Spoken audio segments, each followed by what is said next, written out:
El futuro tiene que ser visto de la perspectiva nuestra en este momento. ¿Por qué América Latina está conformada por tanta gente pobre? ¿Ustedes se han puesto a pensar por qué somos pobres? Este continente está lleno de pobreza y estos son los cuadros que nosotros vemos en el día de hoy en este país y en el resto de América Latina. ¿Por qué somos pobres cuando los peregrinos del Mayflower ni siquiera pensaban subirse en ese barco en el siglo XVII para ir a colonizar Estados Unidos?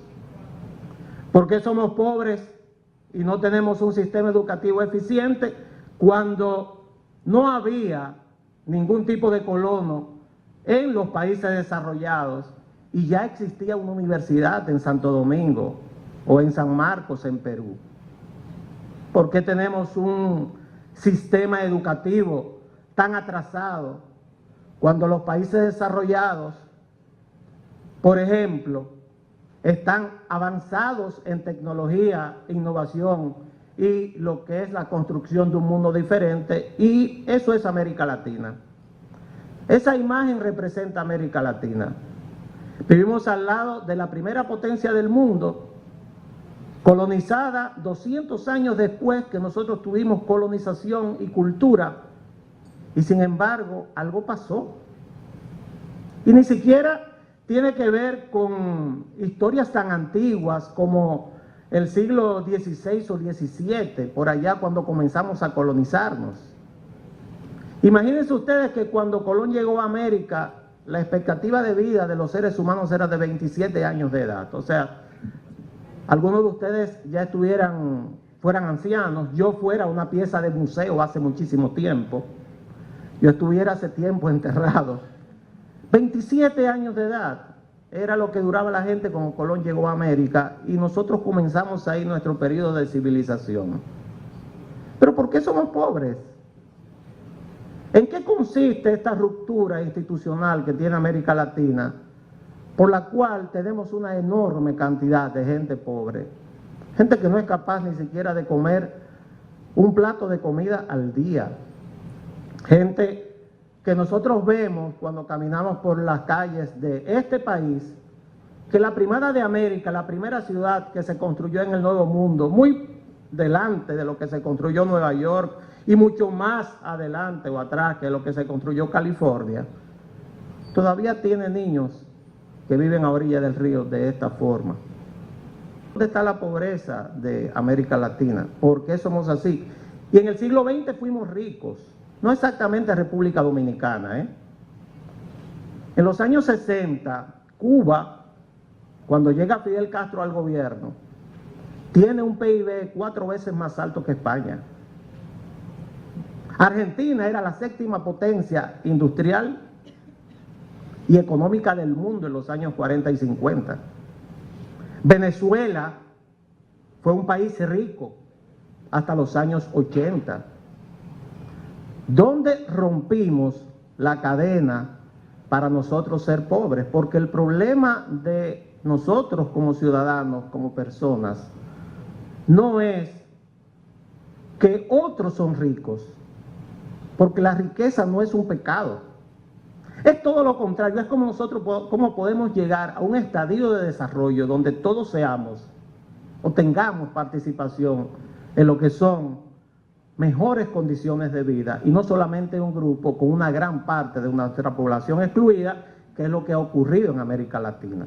Y por eso yo asumo la frase de Churchill, que creo que es lo que está pasando en la República Dominicana. ¿Cómo cambiamos a políticos que piensan en las próximas elecciones por políticos que piensan en el futuro, que piensan en forma estratégica? ¿Por qué somos pobres? Porque no planificamos. ¿Por qué somos pobres? Porque no miramos a largo plazo. ¿Por qué somos pobres? Porque somos inmediatistas. ¿Por qué somos pobres como países? Porque no somos capaces de unirnos en un proyecto nacional donde todos, oposición y gobierno, pongamos metas claras que seamos capaces de alcanzar. Esa es la razón de la pobreza de los países de América Latina, claro. Y todavía ustedes escuchan una cantidad de gente hablando de ismos. comunismo, socialismo, marxismo, socialcristianismo, en un mundo donde ya eso no existe, en un mundo donde ya los países desarrollados superaron ese tipo de discusión. Y sin embargo nosotros seguimos empantanados en una serie de temas que no tienen nada que ver con el combate a la pobreza y el desarrollo de nuestros pueblos. ¿Cuál es el futuro que nos espera si seguimos la ruta que llevamos? El futuro puede ser un futuro claro, un futuro positivo, o puede conducirnos al desastre. Hace un tiempo nosotros participábamos en la discusión acerca del Plan República Dominicana 2030 con el Ministerio de Economía, Planificación y Desarrollo. Y yo recuerdo que en la reunión en la Pucamaima nosotros hablamos del tema demográfico. La República Dominicana es una isla que tiene 48.000 kilómetros cuadrados y 11 millones de habitantes. Haití es una isla, ustedes dirán, pero están juntas. Estamos juntos, paralelos y separados, que tiene 27.000 kilómetros cuadrados y 11 millones de habitantes. Haití tiene una tasa de natalidad mucho más alta que la de la República Dominicana, aunque se compensa porque su expectativa de vida está por debajo de los 50 años. Probablemente ustedes muchos se quejen en el día de hoy de las dificultades que pasamos en esta sociedad moderna. Sin embargo, yo les puedo asegurar que cada uno de ustedes y yo somos más ricos que nuestros padres. Todos somos más ricos que nuestros padres. La expectativa de vida en la República Dominicana en las mujeres anda alrededor de 74 a 75 años ya. En el año 1900, cuando nació mi papá, la expectativa de vida era de menos de 40 años. Somos más ricos porque tenemos más tiempo. Y el bien más preciado del ser humano es el tiempo. Es lo único que podemos perder si no lo aprovechamos. Y por eso yo vine hoy a hablarles del futuro. Cómo aprovechar el tiempo como ciudadanos y ciudadanas dominicanos, contextualizándolo en una obra de gobierno en 3 sectores principales. Yo no vengo aquí a convencer a nadie de que vote por el presidente Danilo Medina, porque eso todos ustedes lo van a hacer. Mi papel aquí es tratar de facilitarles una serie de ideas que creo que serían parte de una visión de país que, por lo menos en el caso nuestro, nosotros queremos que ya comience a traspasar como eje transversal a todo el que tiene interés por el futuro de la República Dominicana. Probablemente la mayor parte de los que están aquí ni siquiera son militantes políticos. Yo soy un militante de más de 31 años ya de política. Pero al estar sentados aquí nos demuestran que tienen interés por eso, por el futuro. Este es el futuro del mundo. El mundo será así dentro de pocos años. Ya somos más de 7.000 millones de personas en este planeta limitado. ¿Será así el mundo en los países desarrollados? En el año 2050 seremos 10.000 millones de personas en este mundo y en este planeta Tierra, que parece pequeño ya para la cantidad de personas que lo habitamos. Pero peor que eso, en el 2050, en esta isla, donde yo espero que mis hijos sean más ricos que yo, como yo soy más rico que lo que fueron mis padres, y mis padres fueron más ricos que lo que fueron sus abuelos, igual que todos ustedes, si ustedes lo piensan, verán que tengo la razón. Todos ustedes son más ricos que sus padres. ¿Por qué? Tienen tiempo, han comprado tiempo. La tecnología, las ciencias médicas, la ciencia en sentido general les ha comprado tiempo. Y ese tiempo les ha servido para aumentar lo que es su vida. Y este es el mundo que habitarán sus nietos. Los nietos de ustedes, la mía ya habita tengo una nada más. Ese es el mundo en el cual todos los recursos serán limitados y la República Dominicana tendrá en el año 2050, si la tasa de natalidad sigue como seguimos hasta este momento, una población entre los 25 y 30 millones de habitantes. en 48.000 kilómetros cuadrados. Y esos 25 a 30 millones de habitantes tendrán que habitar así. Tendrán que construir ciudades inteligentes, tendrán que vivir en un mundo en el cual los alimentos, como no habrá cantidad de agua y tierra suficiente para todos, tendrán que ser sembrados de esta forma. Tendremos que usar las azoteas para poder comer.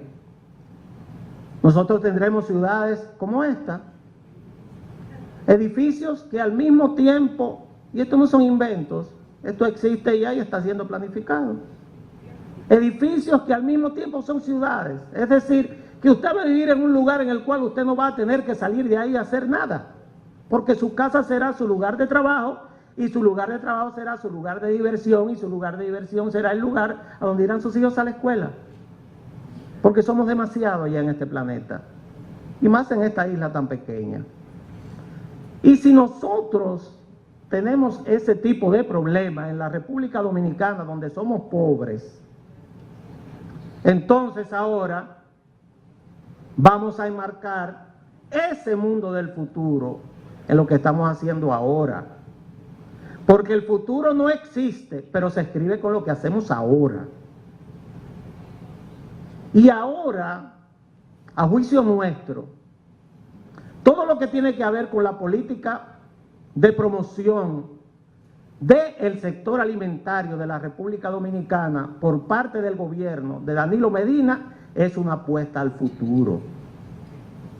Hace unos años, 5 o 6 años quizás, nosotros íbamos a inaugurar una unidad de atención integral en La Ciénega. La Ciénega es un pueblito que queda camino a Pedernales, provincia Barahona, un poquito más allá del municipio de Enriquillo. Yo no sé si muchos han ido ahí, pero como los políticos que conocemos este país de cabo a rabo hemos caminado todo, bueno, yo sé que Diógenes, Modesto, Marino, toda esa gente han ido por ahí.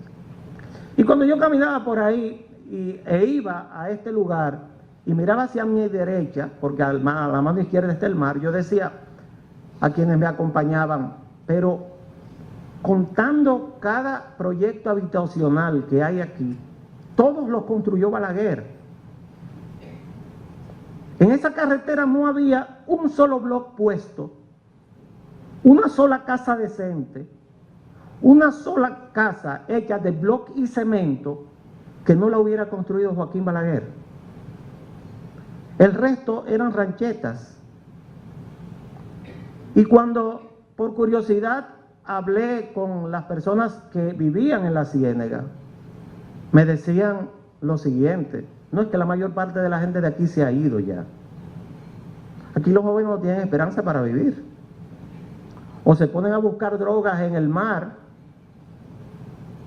No existe un lugar donde puedan estudiar, y si estudian no hay trabajo. Digo, ¿y dónde está la gente que trabaja aquí? Un grupo de motoconchistas en la entrada del pueblito, eso eran las personas que trabajaban, porque la mayor parte de ellas habían emigrado. ¿Cómo podemos tener un país que tenga una seguridad alimentaria si no incentivamos a los campesinos a que se queden sembrando para todos?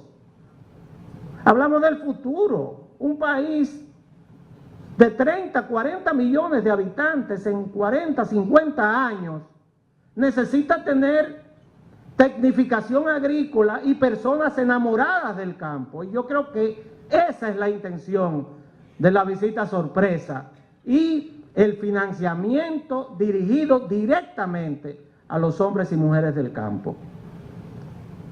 Yo a veces me río cuando algunas personas dicen, pero ¿y cómo puede ser que Danilo Medina tenga 60%, 65%? Y mi respuesta siempre ha sido, es que no conocen la composición demográfica de la República Dominicana, ni conocen los resultados electorales de la República Dominicana. En el año 2012, cuando el presidente Medina salió electo, el Partido de la Liberación Dominicana perdió todo el campo, todo. De partido a partido, con el Partido Revolucionario Dominicano, perdió todo menos 3 provincias: San Juan de la Maguana, Santo Domingo, el Distrito Nacional y la Romana. El resto, barrido. ¿Por qué? Porque Balaguer fue el único y el último que se había acordado del 35% de los dominicanos y dominicanas que viven en el campo. 35% de nuestros ciudadanos viven en el campo. Tienen que vivir de hacer parir la tierra para que nosotros podamos comer. Y nos quejamos del precio de los plátanos a veces, pero nadie se ha puesto a sembrar una mata de plátano y esperar 9 meses para que para, sin saber cuánto va a costar eso en el mercado y a cuánto la va a tener que vender en un camión en el campo. El presidente Medina se dedicó a eso durante 3 años y medio. A nadie le debe sorprender entonces el 70%. Porque si al 40% que sacó el PLD en el año 2012, usted le suma mínimo un 25% de las visitas sorpresas y las entrevistas cara a cara con ese 35% de la población que no fue el presidente Medina a darle ninguna dádiva, préstamos para que lo pagaran y para poner a producir a este país, entonces ahí está el 65%. Seguridad alimentaria es el futuro. El ser humano no puede vivir sin 3 cosas: sin comida, sin agua y sin sueño. Así como ustedes lo escuchan. Sin comida, sin agua y sin sueño. Sin agua dura 3 días. Sin sueño dura 11 días. Sin comida, depende de la cantidad de recursos que tenga su cuerpo, no va a durar más de 25 a 30 días. Por más cantidad de acumulo que tenga de energía, no va a durar más de 25 o 30 días. Entonces, sembrar para el futuro es ir al campo y de nuevo rescatar a ese 35% de la población. Ese es el futuro. Esa gente de la cual todo el mundo se olvida, esa gente de la cual vive de una pequeña parcela por allá por Villarriba, donde hemos estado en múltiples ocasiones, que dio el presidente Balaguer. Y yo tengo obligatoriamente que hablar del presidente Balaguer porque fue la primera, no porque haya sido mi líder histórico, sino también porque fue la primera persona que en este país llevó la justicia social al campo. El segundo gobernante que ha tenido un compromiso con el campo dominicano se llama Danilo Medina. Entonces, sembrar para el futuro significa garantizar mediante técnicas modernas que todos podamos comer o que todos puedan comer, porque yo probablemente seré abono de tierra cuando esto ocurra. Y la mayor parte de ustedes también.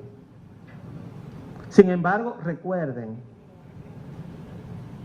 la responsabilidad de esta generación es proteger los recursos para las próximas. A nosotros nadie nos dio el derecho de gastar todo lo que tiene la tierra dominicana para nuestro propio beneficio y provecho. Nosotros tenemos que cuidar la próxima generación. Seguridad alimentaria es el futuro. Nuevas técnicas es el futuro. Financiamiento directo es el futuro. Dar la cara por el campo es el futuro. Poner a producir la tierra es el futuro. Llevar planteles escolares y servicios médicos a el campo es el futuro. Y por eso yo digo, Danilo Medina ya es un estadista, ya no está pensando en las próximas elecciones. Las próximas elecciones están ganadas, pero esto comenzó en el año 2012. 4 años visitando el campo para seguridad alimentaria. El segundo tema, educación. Decía el presidente Medina en la campaña pasada que la educación es el otro nombre de la libertad. A veces. A veces. Porque hay países muy educados que no tienen libertad. Hay países que se esmeran en decir que tienen una gran educación, pero no tienen libertad. Nosotros tenemos el privilegio de, la mayor parte de la gente que está aquí, de poder pagar por una relativamente buena educación. Y decimos relativa porque la República Dominicana tiene algunos de los indicadores peores en educación en toda América Latina. Pero no somos nosotros nada más. ¿Por qué somos pobres? Porque no tenemos educación. Lo mismo ocurre con Brasil, con Argentina, con Venezuela, con toda Centroamérica, con México. Los peores indicadores de educación están en América Latina. Claro, olvidémonos de África, que es un continente semiperdido todavía. Porque aquí llegó la civilización, más de 500 años de civilización. La Universidad Santo Tomás de Aquino, Paulo III, 1538. Y tenemos los peores estándares en educación. ¿Por qué? Algunos dicen que por las dictaduras. A los dictadores teóricamente no les interesa que las personas estén educadas. Claro que esto lo desmiente la situación de Cuba. A mi juicio, Cuba es una dictadura y de las peores que tiene la historia de la humanidad, porque con un barniz de un istmo se plantea que no es una dictadura, pero allá usted no tiene derecho a hacer esto que estoy haciendo yo aquí, que es decir lo que pienso en el momento que quiera, sin ofender a ninguno que esté aquí, por supuesto. Apostar por la educación, como ha hecho el presidente Danilo Medina, es apostar por el futuro. Y para los políticos el problema educativo no es un problema inmediatista, porque los resultados no se ven inmediatamente, se ven en generaciones. No es cierto que vamos a mejorar los índices de educación de PISA, P-I-S-A, que es quien lo mide, en los próximos 4 años. No es verdad. Se necesitan varias generaciones para que esto ocurra, pero sin esto no hay desarrollo. Y nos convertimos en un país de meseros, de domésticas exportadas a los países desarrollados, o de personas que creemos que sabemos muchas cosas y al final cuando nos comparamos con los demás nos damos cuenta de nuestra ignorancia como pueblo. Imagínense un país donde hay una clase política que cuestiona un procedimiento como el escáner de un documento que se inventó en 1994 y que no se viola, por supuesto, y que están hablando de volver a la era del lápiz y papel. Es un país donde hay un desequilibrio evidente entre lo que es la clase política y la sociedad. La educación es fundamental, y no por el 4%, porque podría ser el 8% o el 12%. El problema es el contenido de la educación. El problema es lo que va a contener esa educación y qué tipo de ciudadano es el que vamos a construir en la República Dominicana en los próximos años. Nosotros no podemos seguir siendo un país de personas doctas en humanidades. Muchos cantantes, abogados, médicos, personas que saben mucho hacer versos o literatos. Eso no sirve para el mundo del futuro. Los países que se desarrollan lo que tienen es una gran cantidad de ingenieros. ¿Por qué ingenieros? Porque los ingenieros son los que construyen a través del lenguaje racional en sus cerebros el futuro, nada más. Porque la racionalidad se desarrolla a través de los problemas matemáticos. El resto yo me lo puedo memorizar. Pero los problemas matemáticos, por ejemplo, el desarrollo de los algoritmos, que parece una palabra nuevita, sin embargo, Euclides en Grecia hablaba ya de los algoritmos, porque eso es un lenguaje racional. Pero debe comenzar por la construcción de aulas. Y debe comenzar también por uno de los mayores pecados de exclusión que ha cometido esta sociedad en los últimos años. La fase más importante del aprendizaje de un niño es la edad preescolar. No es cuando llega a kinder. Y la edad preescolar solamente estaba desarrollada y planteada para las clases medias y las clases medias altas. No existía la edad preescolar para la gente pobre. Y por eso yo digo que Danilo apostó al futuro el año pasado cuando denominó al año el año de la educación preescolar. Porque con la inclusión de una gran cantidad de dominicanos y dominicanas en edad preescolar, es decir, los que no se pueden defender, no tienen voz ni tienen voto, ahí usted está apostando por un país de futuro, por una nueva generación que en 16, 17 años tendrá un concepto diferente de lo que es la vida y tendrá una visión diferente de lo que es el mundo. El tema de la escuela no es un tema de hoy. No es que estamos hablando que hoy vamos a resolver el problema educativo nacional porque le estamos dando desayuno, almuerzo y merienda a los niños en las escuelas, no. Varias generaciones pasarán para que esto se resuelva. Varias generaciones pasarán para que nuestros hijos dejen de temer a los números, que es el principal cuco en las escuelas dominicanas.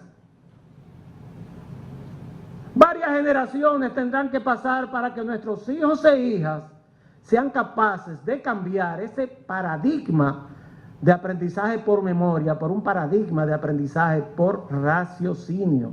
Única forma en que una generación se integra a la globalización y a las tecnologías de información. Dice Zuckerberg, el fundador de Facebook, que todo el mundo debería saber programar, que todos deberíamos saber programar. Y yo estoy totalmente de acuerdo. Yo pertenezco a una generación análoga.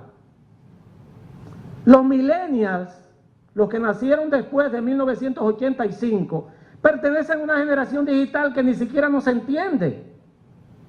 Los signos y señales que usan, el padre que no se dedica a darle seguimiento a sus hijos simplemente pasa por analfabeto. El circulito con la rayita en el centro que significa encendido, ese símbolo tiene apenas 20 años.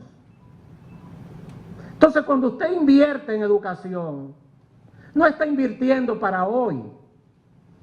Cuando Danilo Medina invierte en los niños que van a los preescolares, no invierte para que voten por él en las próximas elecciones. No van a votar por él nunca. Está trabajando para las generaciones futuras, la visión de un estadista, que al final es lo que necesita la República Dominicana. Porque ¿qué mundo nosotros vamos a vivir? Ya comenzamos. Yo le decía a Diógenes cuando veníamos el otro día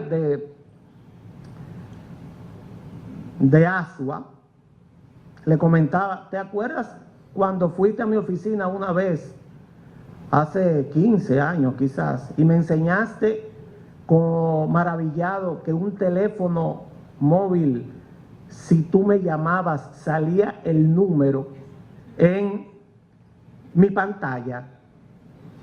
Ahora usted puede hacer lo que sea con un teléfono móvil. Y lo hemos hecho de una manera tan natural que no nos damos cuenta de lo que tenemos en la mano. Tenemos en la mano un aparato de altísima tecnología donde más del 60% del conocimiento que hay ahí está desarrollado en Alemania. Un iPhone, ese que ustedes tienen en la mano, el 60% de la tecnología es alemana. El 5% de la manufactura es china. El valor agregado está evidentemente en el conocimiento. Y por eso, como nosotros decimos que Danilo plantea una República Dominicana digital, es una apuesta para el futuro y sobrepasa incluso el entendimiento de muchos de nosotros, porque ese sí es el futuro. Es lo que todavía no se ha desarrollado. Google, y si Marcelo para un poco, Google es la segunda empresa más capitalizada del mundo. Las 4 principales empresas del mundo no producen nada. La primera es Apple. No produce nada. En Cupertino lo único que se producen son ideas. La segunda es Google. Google no produce nada, es una compañía de publicidad. Ni siquiera es una compañía informática. Es una compañía de publicidad. La tercera es Facebook. ¿Qué produce Facebook? Facebook lo que hace es conectar a muchísima gente unos con otros. Y a través de esta red de más de 1.000 millones de personas, usted es capaz de comunicarse con cualquiera en tiempo real, en donde le dé la gana. Y la cuarta es Microsoft, el principal sistema operativo del mundo. ¿Qué produce esto? ¿Qué hay incluido en esto? Conocimiento. Y esa es la República Digital. Porque la República Digital que plantea el presidente Danilo Medina, en un discurso que a mí me sorprendió en la ciudad de Santiago, porque Danilo, como yo, pertenece a la República Análoga, no a la digital. Pero algunos hemos hecho el crossover, ¿eh? No se crean. La República Digital es un proyecto transversal, donde como es la construcción de futuro, de un conocimiento de futuro a través de esas políticas públicas de educación, usted es capaz de integrar la República Digital a todo el sistema de salud. Ya los grandes hospitales en los Estados Unidos no manejan los pacientes en forma personal. Lo manejan a través de una aplicación de un teléfono. Y ya no existe tampoco el médico personal. Existen enormes instituciones de salud que son capaces de detectar a través de una pulsera como esta, si yo tengo o no una arritmia cardíaca en este mismo momento. Y es capaz de preparar toda una emergencia para recibirme. Pero también hablamos de un problema económico. El sábado pasado estuve visitando una de las tiendas tradicionales del país. Y yo decía, pero ¿cómo es posible que un sábado a las 11 de la mañana no esté ni la mitad de las cajeras? ¿Y cómo es posible que esta tienda tenga efectos tecnológicos tan anticuados? El mercado lo sobrepasó. Porque hay una palabra mágica en todo esto que yo se la voy a decir, por supuesto. Porque el tema de la República Digital también es un tema económico. Y es un tema de conocimiento en sentido general. Y es un tema de ser capaces de integrarnos a lo que es un mundo globalizado en el cual nosotros no cabemos si no queremos. Porque en el ciberespacio, la importancia geopolítica de un país no está dada por la cantidad de habitantes que tenga. Singapur hace 60 años era más pobre que cualquier país latinoamericano, incluyéndonos a nosotros. Corea era un país pobre, en 1953 dividido por una guerra. Y ni hablar de Taiwán, que era una isla perdida en el mar de China, a donde fue a parar el ejército de Chiang Kai-shek cuando fue derrotado por las tropas comunistas de Mao Zedong. Entonces, ¿dónde está el tema? Porque ellos se han integrado a ese mundo que es el ciberespacio y nosotros no. Porque en el ciberespacio cabemos todos al final. Porque es virtual. Es virtual, no existe. Existe a través de instrumentos de comunicación. Y no importa si usted vive en Washington, D.C. o usted vive en Vallaguana, tiene la misma capacidad de llegar al ciberespacio y hacer lo mismo que hace cualquiera. Y por eso tenemos que apostar a la República Digital. Es el proyecto más innovador y ahí está la palabra mágica, que plantea el presidente Danilo Medina y el Partido de la Liberación Dominicana. Solamente por ese proyecto vale la pena luchar para que estos gobiernos se prolonguen en el tiempo. ¿Por qué? Porque es un problema de inclusión, y quizás no de la inclusión de nosotros. Ya yo soy médico, ya no ejerzo medicina hace 4 o 5 años, estoy dedicado 100% a la actividad política, soy un político profesional, pero mi nieta tiene 3 años, y mis hijos vienen subiendo y los de ustedes también. Entonces, no es el problema, quizás, para resolver lo nuestro, como plantea el presidente Medina.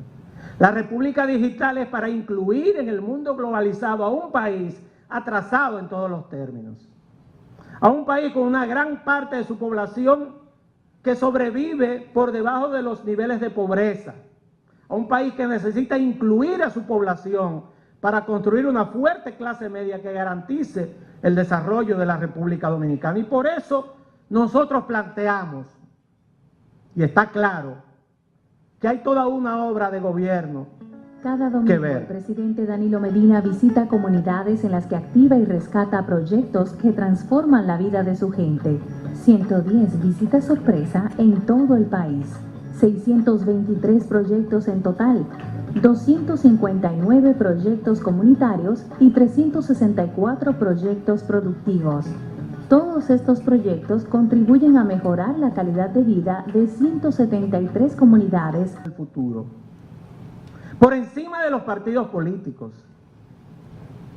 El problema nuestro no son las diferencias partidarias.